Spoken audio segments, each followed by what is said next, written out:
पिछले साल की खुशखबरी ये है कि सच हमने जो हम माजी में किसी भी वजूहात से इंटरनेट क्लोजर देखते आए वो हमने भरपूर कोशिश की एंड हम इसमें बहुत ज़्यादा ताउन है इंटीरियर मिनिस्टर का, उनकी मिनिस्ट्री का, सिक्योरिटी का और ऑनरेबल प्राइम मिनिस्टर का ऑब्वियसली कि इवन अशूरा पे भी हमने उसको लोकलाइज कर रखा और कोशिश की कि कम से कम जो है वो इश्यूज़ हों। जो जहाँ तक ओवरऑल स्पीड का ताल्लुक़ रहा उसमें जो इस वक्त कंजेशन आपको महसूस हो रही है वो मैं पहले भी कहती रही हूँ, दोबारा दोहराऊंगी कि अगर मैं उसको एक आपको एग्ज़ाम्पल हम हमेशा देते हैं कि हम 4 लेन की 8 लेन की गाड़ियां जो हैं वो 2 लेन की सड़क पे चलाने की कोशिश करते जा रहे हैं, जिसकी वजह से आप देख रहे हैं कि ट्रैफिक जैम है और ओवरऑल इंटरनेट जो है वो स्लो हो जाता है। एंड इसका बुनियादी वजह यही है कि ये जो लेन्स हैं ये आप समझ लें कि स्पेक्ट्रम है और हमारा जो स्पेक्ट्रम इस वक्त अवेलेबल है हमारी टेलीकॉम इंडस्ट्री को वो बहुत ज़्यादा लिमिटेड है। 274 मेगाहर्ट्ज़ के स्पेक्ट्रम पे पूरा पाकिस्तान चलता है।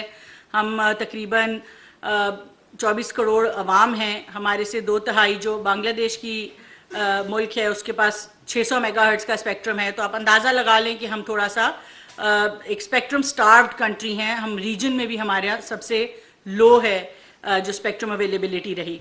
उसकी वजह ये रही कि पिछले बहुत सारे सालों में कोई बहुत मेजर स्पेक्ट्रम ऑक्शन नहीं हुई और पिछले 1.5 साल में हमने देखा कि तमाम स्टेक होल्डर्स के ताउन से हम तकरीबन 606 मेगाहर्ट्ज़ स्पेक्ट्रम जो है हमने अवेलेबल कराया। आज हम 274 मेगाहर्ट्ज़ पे हैं और पिछले 1.5 साल में हमने 606 मेगाहर्ट्ज़ जो है वो विकेट करवाया और तमाम जो चाहे वो इदारे थे या वो किसी सेक्टर के पास था, प्राइवेट सेक्टर के पास था, वो तमाम लिटिगेशन में फंसे हुए थे।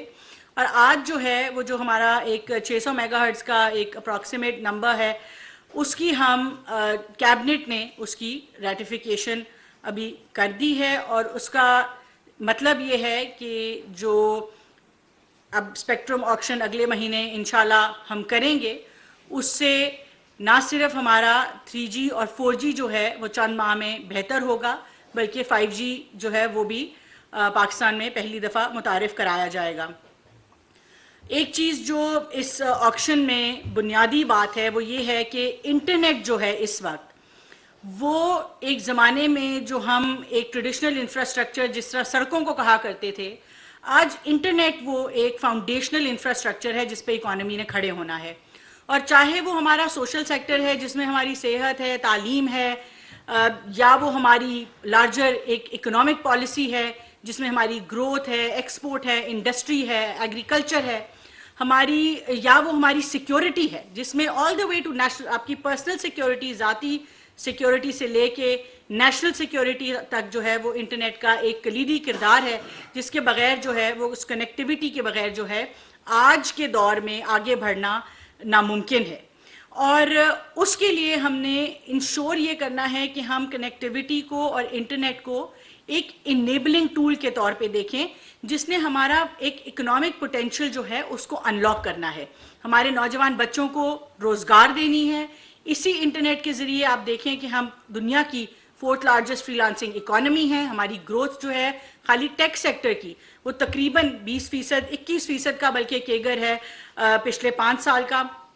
इसी तरह से हमारी जितनी भी, जैसे कि मैंने पहले कहा, मैं दोबारा दोहराऊंगी कि जितनी भी हमारी सोशल डेवलपमेंट है वो भी हमारी, आज अगर मेरा एक बच्चा जो है वो किसी दूर दराज किसी रूरल एरिया में, अंडर डेवलप्ड एरिया में बैठा हुआ है तो उसको तालीम भी इंटरनेट के ज़रिए पहुंचनी है और उसको सेहत भी इंटरनेट के ज़रिए पहुंचनी है। तो इस वजह से हम इसको इस तरह से देख रहे हैं कि आज मैं इसमें दाद देना चाहूँगी वज़ीर आज़म पाकिस्तान को जिन्होंने हमें इतना सपोर्ट किया और फाइनेंस मिनिस्ट्री को जिनकी भरपूर सपोर्ट से फाइनेंस मिनिस्टर जो हैं वो स्पेक्ट्रम ऑक्शन कमेटी को भी चेयर करते हैं, ECC को भी चेयर करते हैं।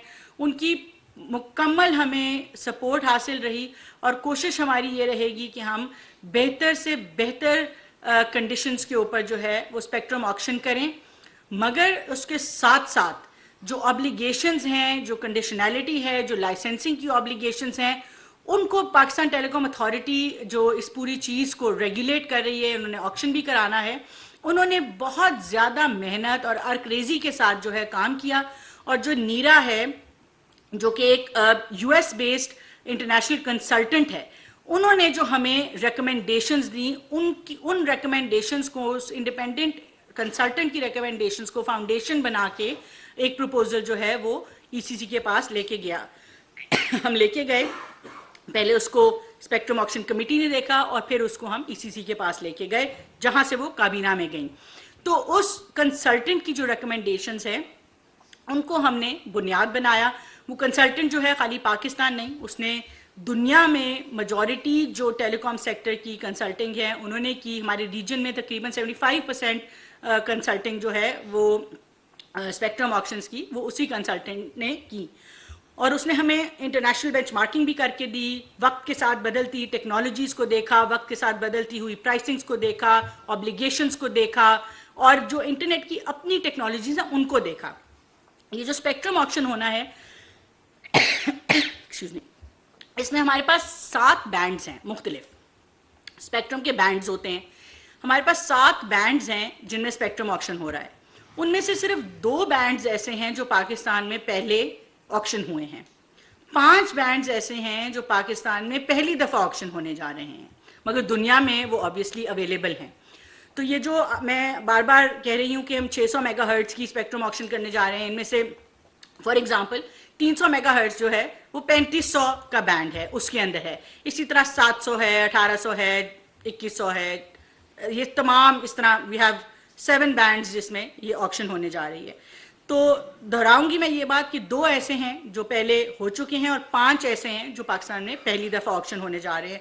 और बैंड्स का ये मतलब है कि जिस तरह 700 का बैंड है तो उसमें बेसिकली आपको कवरेज बेहतर मिलती है, तो उनकी अपनी अपनी क्वालिटीज़ हैं। और एक चीज़ जो बड़ी क्रिटिकल है, जो इंडस्ट्री भी देख रही है और जिस पे हमारा भी फोकस रहेगा, वो ये है कि जो हमारी डिवाइसेस होती हैं, जो हमारे मोबाइल फ़ोन्स होते हैं, वो कौन से बैंड के साथ जो है वो ज़्यादा कंपैटिबल हैं। सो पाकिस्तान में जिस तरह 5G इनेबल्ड फ़ोन्स जो हैं उनकी तादाद कम है, तो उस चीज़ को कॉम्प्लीमेंट करने के लिए फिर एक पूरी मोबाइल फ़ोन लीजिंग की पॉलिसी लाई जाएगी, जिससे आसान एक साथ के ऊपर जो स्मार्टफोन की पेनिट्रेशन है उसको मुल्क में बढ़ाया जाए। और अगर हम 5G शहरों में लेके आते हैं तो क्या उन शहरों में 5G उठाने के काबिल मोबाइल फ़ोन्स हैं या नहीं, उसके ऊपर भी पूरी एक डिवाइस असेसमेंट की गई है कि हमें किस तरह से इंश्योर करना है कि एक दफ़ा जब ये इंटरनेट आ जाता है तो हमारे लोग जो हैं उससे एक्चुअली आखिर तक फ़ायदा उठा सकें। सो एक एंड टू एंड कंसिडरेशन है कि ये नहीं है कि अब हमने ऑक्शन कर दिया तो वहाँ पे मामला पूरा हो गया, मगर वो जो स्मार्ट डिवाइसेस हैं उन पे भी हमारा पूरा फोकस रहेगा। तो ये थी ऑक्शन के हवाले से बात। अब आप आ जाए दूसरी बात जो कि एक पेंडिंग इशू था मोबाइल वर्चुअल नेटवर्क ऑपरेटर्स का। MVNO की पॉलिसी थी, वो भी काबीना ने रेटिफाई कर दी है। और उसकी जो रेटिफिकेशन है उसका मतलब क्या है। सो मोबाइल वर्चुअल जो नेटवर्क ऑपरेटर्स हैं, MVNOs हैं, उनके आने से ये आप समझ लें कि डिफरेंट कंपनीज हैं जो अपने नाम से, अपने ब्रांड से मुल्क में आएंगी और सर्विसेज देंगी। इससे होता क्या है कि ये बेसिकली आप समझ लें कंपनी X है, वो पाकिस्तान आती है और वो MVNO का लाइसेंस लेती है, तो वो किसी भी एग्जिस्टिंग ऑपरेटर से बल्क में जो है वो इंटरनेट परचेज करती है और फिर आगे मुख्तलिफ पैकेजेस के तहत जो है वो कंज्यूमर्स तक पहुंचाती है। इसकी एग्जांपल हमें दुनिया में बहुत जगह मिलती है। आप में से कुछ लोग अगर कभी उम्रे पे गए हों तो आप वहाँ पे आपको कभी सिम्स मिल रही होती हैं जो कहती हैं पाकिस्तान के लिए ये सस्ती कॉल है जी, लाइका है, लिबारा है, मतलब मुख्तलिफ इस तरह की कंपनीज हैं। दुरुस्त फरमाया। तो इस तरह की जो कंपनीज हैं वो MVNO की जो पॉलिसी है अब इनेबल करेगी कि इस तरह की मजीद कंपनीज पाकिस्तान आए। इससे कंपटीशन बढ़ता है, कंपटीशन से प्राइसिंग बेहतर होती है और ओवरऑल जो सेक्टर है उसकी हेल्थ जो है वो बेहतर होती है। तो बेसलाइन पे अब टेलीनॉर और PTCL के मर्जर के बाद हमारे पास 3 मोबाइल नेटवर्क ऑपरेटर्स हैं और यही ऑप्टिमल सिचुएशन है जो अच्छे ममालिक में हमने देखी। पूरे चीन में 3 मोबाइल ऑपरेटर्स हैं, जिस तरह फॉर एग्जांपल मेजॉरिटी ममालिक में 2-2 ऑपरेटर्स हैं। तो मार्केट कंसोलिडेशन जो है ये दुनिया में हमने होती हुई देखी है और पाकिस्तान के लिए ये ऑप्टिमल लेवल हमें नज़र आ रहा है। मगर इसका ये मतलब नहीं है कि हम कंपटीशन इससे रिस्ट्रिक्ट हो रहा है। MVNO के आने से मज़ीद ब्रांड्स आएंगे, मज़ीद कंपनीज आएंगी और मार्केट के अंदर कंपटीशन बेहतर होगा। और हमारी कोशिश ये है कि उस कंपटीशन के नतीजे में ना सिर्फ सबसे बेहतर सर्विस हमारे लोगों को मिले, मगर हम उसको अफोर्डेबल भी रखें ताकि हर किसी की पहुंच में रहे इंटरनेट और उसकी सर्विसेज। क्योंकि जैसे कि मैंने पहले कहा कि इंटरनेट और कनेक्टिविटी आज एक बुनियाद है किसी भी किस्म की डेवलपमेंट की, और एक्सेस टू इंटरनेट जो है वो कम से कम हमारे लिए मिनिस्ट्री ऑफ IT में हम उसको एक बिल्कुल लिंचपिन समझते हैं अपने किसी भी काम की।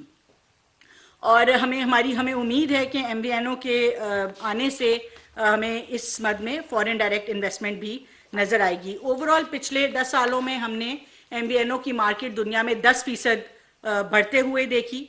तकरीबन 2000 से ज़ायद